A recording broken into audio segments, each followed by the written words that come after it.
driftwood. Ayan.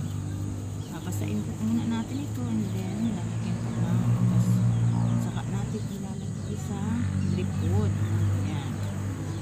Ating orchids. Ito naman ang ating si banda. Ayan. Ganun din po ang gagawin natin. Kuha tayo nitong bunot.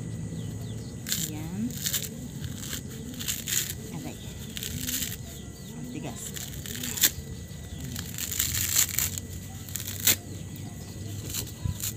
Ayan. Babasain po natin ito. Tatahian po natin dito. Pwede natin ilubos tubig bago natin ilagay sa driftwood. At yan po ang ating.